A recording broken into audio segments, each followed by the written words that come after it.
Welcome back. Welcome back. You are in the gap on WYTV7 Christian broadcast.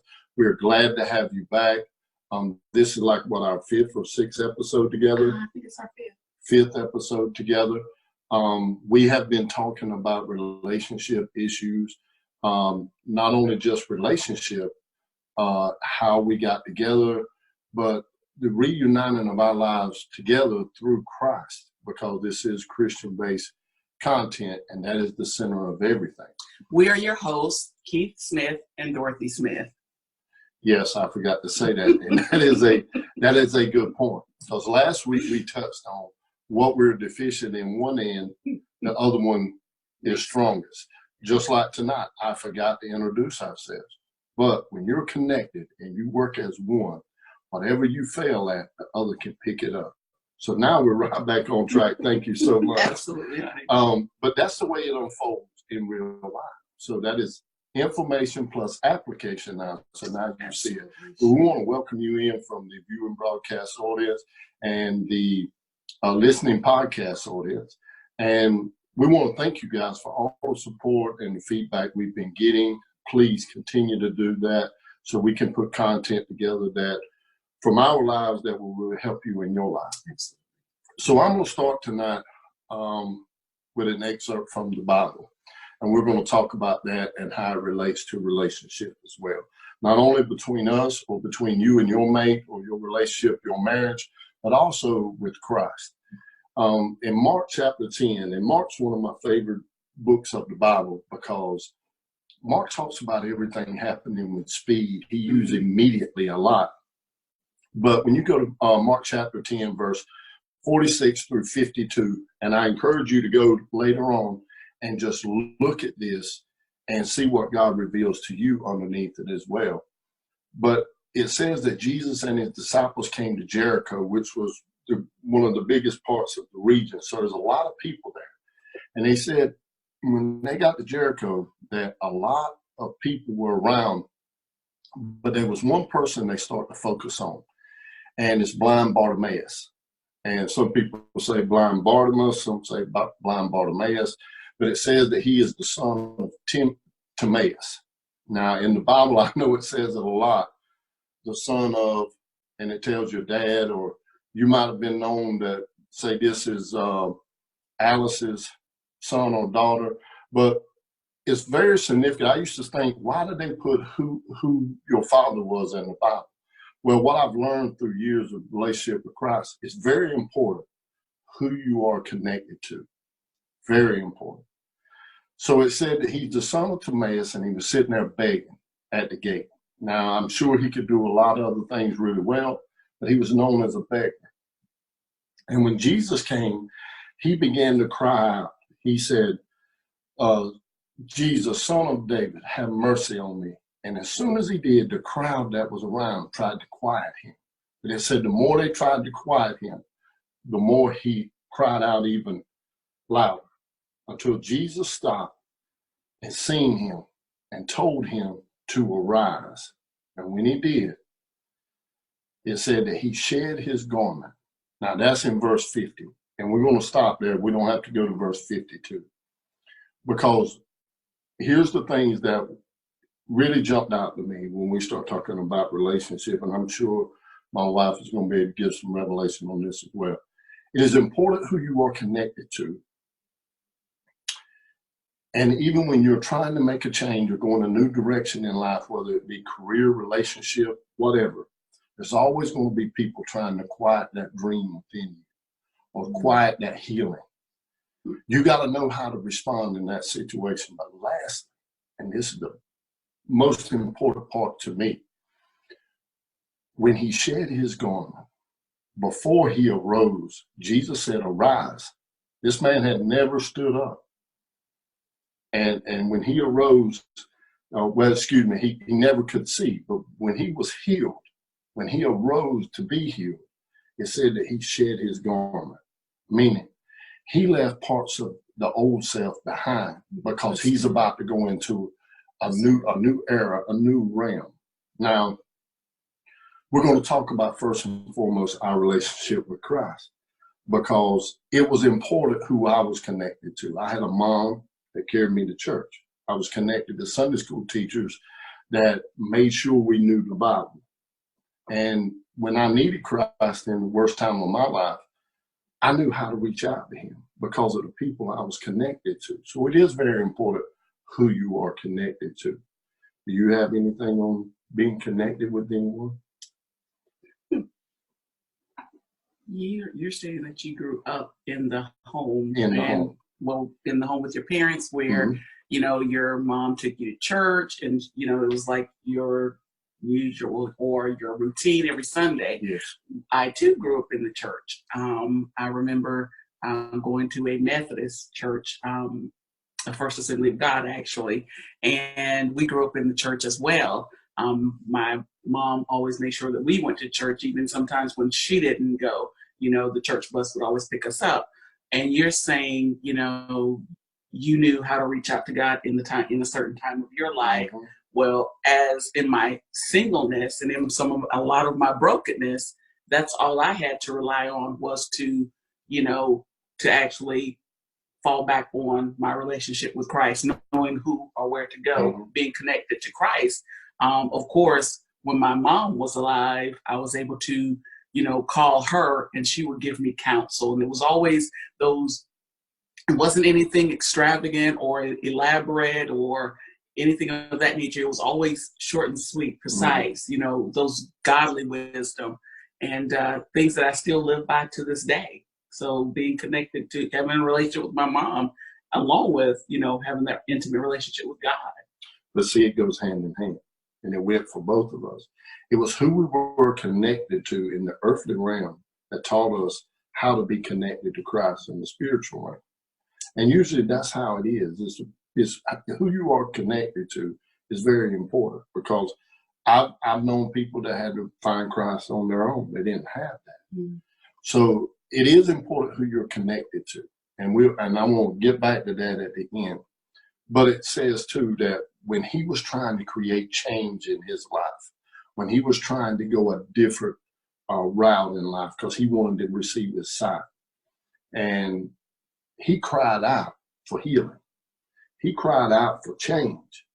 But the people around him told him to be quiet. Mm-hmm. Whenever you're going to try to make a change in your life, whenever you're going to try to go in a different route, you're always going to have critics. You're always going to have people to say, be quiet. Or you're going to have people say, you'll never change. I faced that. Wow. I had people when I first came out, I told my wife today, I had people in my life that wanted to help me when I came home to continue doing the wrong thing that got me in that situation to start with, but very few people that wanted to help me do the right thing, namely my wife. She was the major contributor of saying, hey, I want to see you do good. I want to see, and this is before we ever got married, before we was in a relationship. We were more in a friendship, but she genuinely wanted to see me do good for myself. So, yeah, go ahead. Because I saw your value. I heard your value because, the word of God says, try the spirit by the spirit. That way you know that it's me. And so instinctively, after conversing with you on the phone, I immediately knew there was spiritual wealth. There was much wealth there. I knew that. So this is what I want you to picture, not only in our lives or your life or whatever you've been through. This man wanted change. He cried out for it. The same way I cried out for change and changed my life through Jesus Christ and continue to do it until this day. Yes. And when he did, there was a lot of people telling him to be quiet. But those voices did not matter to him. It was only one voice that mattered. It's not the many, it's the one. It's that one voice that'll say, arise and change, arise and get your healing. Hey, I'm here to support you. I've seen you at your worst. I'm here to help you get to your best. And it may be something God put in a person like my wife. She said she seen the value in me because God put it there. So it's not the many voices, and don't focus on what people are trying to discourage you from doing. Focus on the one voice that can help motivate you to get to where you need to. That can compel you towards greatness. One of the things I like that you also said is that, oh my goodness, you actually said, I just drew a blank there. That's okay. I'm sure it'll come back. I'm sure it'll come back. You actually was saying about, you said you knew where to reach, you knew where to connect, and you were crying out for help and the change. Mm-hmm. And the thing I like that you said is that even now, mm-hmm. So when we're asking for change, it's not, I don't want everyone to think that it's gonna, everything's gonna be perfect right away. Overnight. So, yeah. It's a gradual thing, and we're always a work in progress. We're all continuously, a work in progress. So I like, when you said that, and today, so it's ongoing. Even for myself, every day I'm working towards that greatness and working towards that change, because we never come to a point to where we've arrived. Absolutely. And that's a great point. And when you were speaking, God had put in my spirit 2 words: continual change. Because no matter how much you grow in a relationship or in Christ or in a career, there's always continual change that's going to come within you, internally and externally around you. It's how you adapt to this change, and it's how you accept this change. But go ahead. And this adaptability is also key in change. Adaptability, because change doesn't always feel good. No. It will take you out of your comfort zone. Mm-hmm. It does not always feel good. You're going to have to squirm through it. You may have to, cry through it, but, change doesn't always feel good, but it's necessary. And change may come with pain. Absolutely. So that's going to be another broadcast for another day, because I think that could be something really great. Change will come with pain. But moving on, I want to get to this last point, because I think this is a big topic. It's when he shed his garment was significant of him putting off his old self so he could step into his new. He didn't even want to carry his garment with him into where he was going. He wanted brand new. And he had to fight through all those no's and that voices of being quiet to get to it. So he said, you know what, if I'm going in this land that I want to get to, I'm not carrying anything.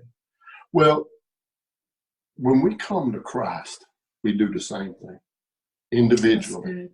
We have to put off everything that was bad about us to walk in change, continual change, until everything that's in the new.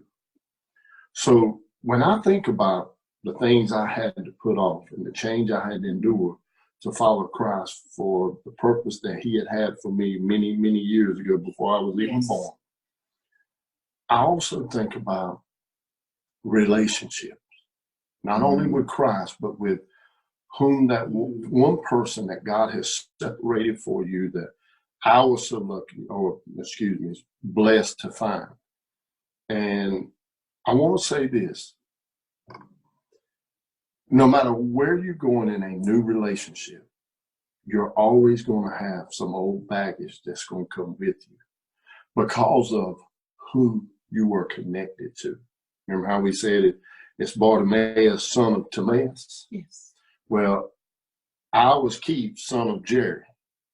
And that was, and I could say that's my dad's name, but it was a lot, and him and my mom, they instilled a lot of great values in me.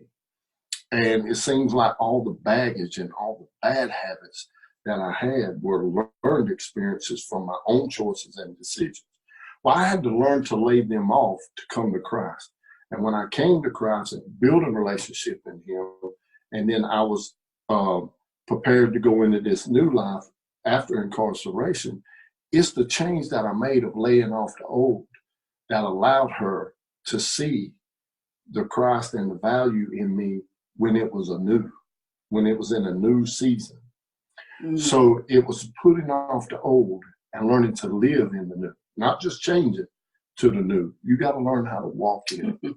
And that's what she's seen. And that's the value part that I think she was talking about. Actually, as you were stating, you know, the new season that you were in, what do we oftentimes do when the seasons change? We change out our winter wardrobe for our summer wardrobe, our summer wardrobe for the winter or the fall. You know, when we're going through change of seasons, you know, in the natural, that's one of the things that we do. We change our, if you're like me, you change your home decor, you know, for every season.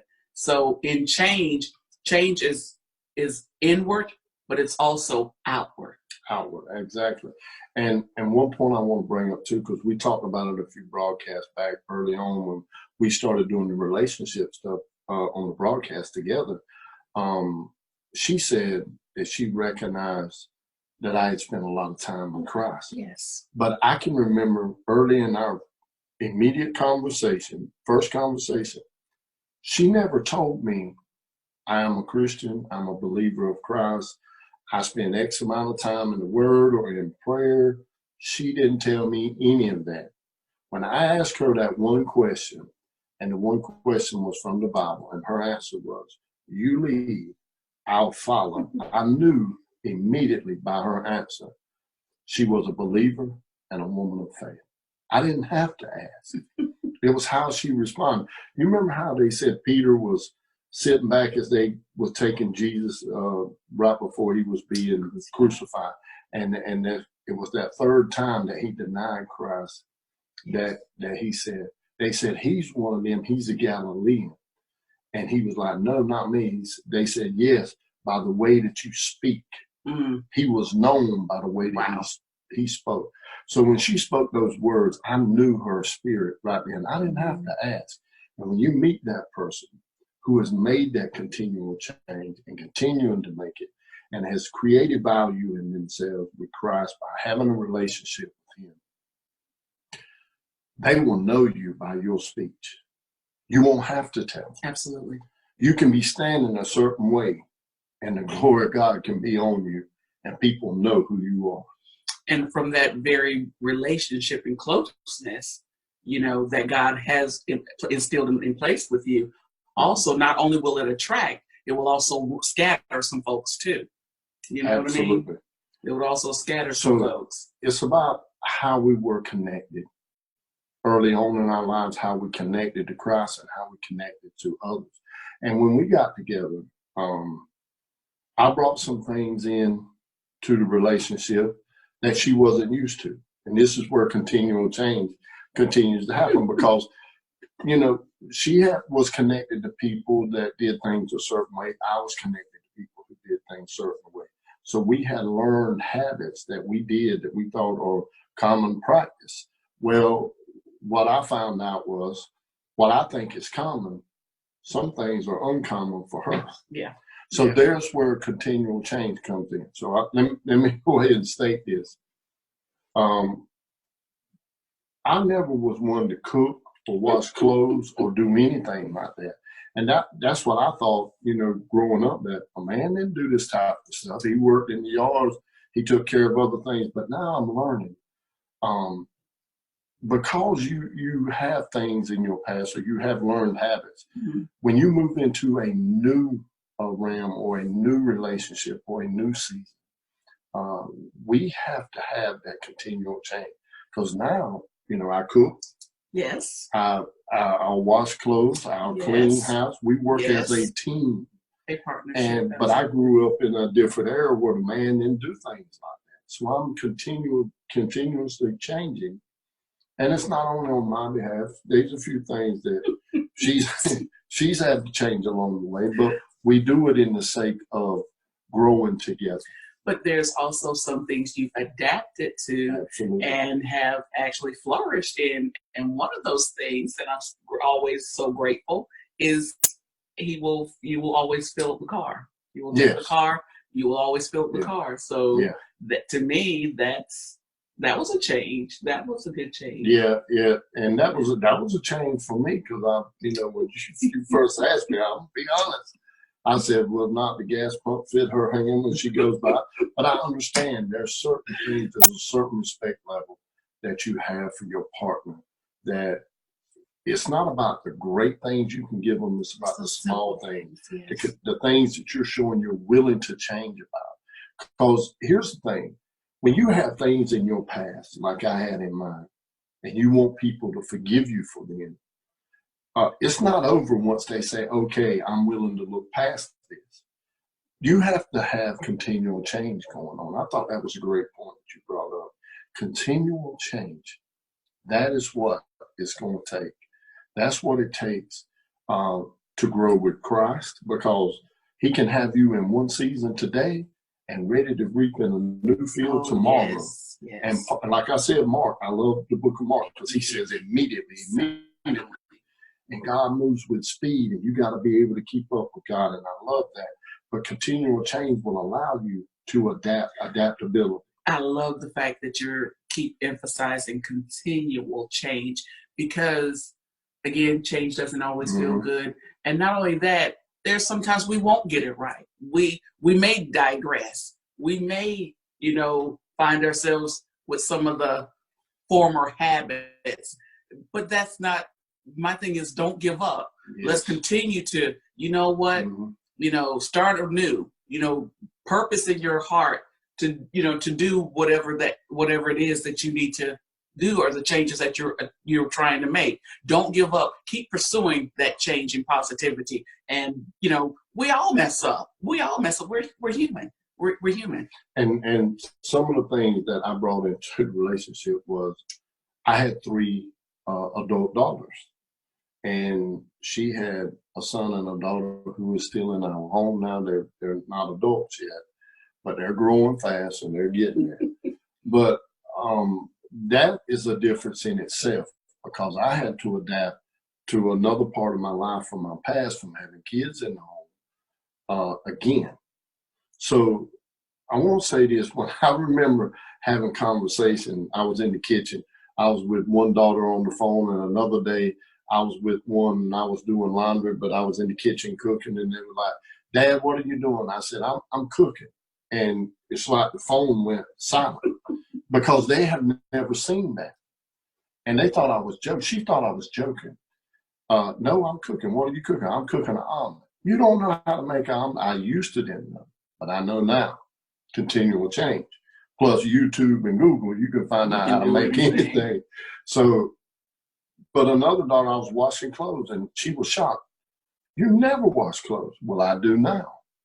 And that was a change for us. That was a huge change for my kids to understand, hey, Dad does things now he used to didn't do. And that's what comes along with this continual change. How you were connected, how you are connected to Christ, how you are connected to each other, and continual change. If you're doing these things, it's very possible for you to continue to look and search and find that soulmate, that one that God has. When everybody's telling you, be quiet, don't get on that Christian dating site because there's nothing on it. Listen for that one voice who can tell you, you can do this. Yes. Anything in closing? No, actually, you've hit everything you've covered everything. I want to hit one last point, continual change. There's something else that's continually changing, and that's WYTV7, Christian broadcast. They are continually changing and changing the ministry for the good, for the better. I'm always getting emails from our producer, and I'm seeing new broadcasters coming, new events coming up, new ideas are being discussed, and it's continual change. But continual change sometimes doesn't always come with pain. It may come with a price. Absolutely. And not so much a price, but a heartfelt donation. So if you go to WYTV7.org, you can go on there and read about all this great continual change they're doing for the ministry and improving the ministry and improving the way WYTV7 is doing things. You can also look at the change that the new broadcasters and the older broadcasters are bringing to the program. But also, too, while you're looking for all this, look for that donate button. Click on it. Give a little bit of change. Not a continual change, but maybe a little bit of change. Now, the one that jingles are accepted, but the one that folds is good too. Yes. And not only that, if you have not made that change in your life to say, Jesus, I want to lay off that old coat and put on that new, you can do that tonight. Or if you just want to get back in standing with Christ where you were in your life, it's simple. 1 John 1:9, say it every broadcast. If we confess our sins to Christ, he is quick and just to forgive us of our sins and cleanse us from all unrighteousness. And to do that, all you got to do is admit your sins, say, Jesus, come into my heart, take over, and allow me to make continual change with you, where I can be connected not only to the people from my past, but the people that you want for me in my future. Absolutely. It's that easy. Anything else? Actually, if you want to book Keith for speaking engagement, please go to our website, itgmotivational.com. We also want to hear how our episodes are helping you, Yes. or if there's an issue or a topic you'd like to discuss, by all means, send us an email at itgmotivational@gmail.com. And ITG, or In the Gap Motivational, we're doing continual change too. Yes. God has got some huge things on the horizon for us. And not only if you want to book me, maybe you have a relationship workshop that you would like to get Dorothy and I to come and do what we're doing on the broadcast now. Let us know. And our social media pages are there as well. Click on them and see some of our previous broadcasts, some extra videos that's on there. And start following us on Twitter and Instagram. We also have a Facebook page and we have the YouTube page too. So subscribe and hit the notification bell. So when we put new things up, you'll be notified about it. But until next time, we're going to ask you to do one more thing. And it's not continual change. We're going to ask you to do something very simple, to just stand. Stand in the gap for those who can't stand for themselves. And we will be standing in the gap for you. Until next time, we'll see you. Bye-bye.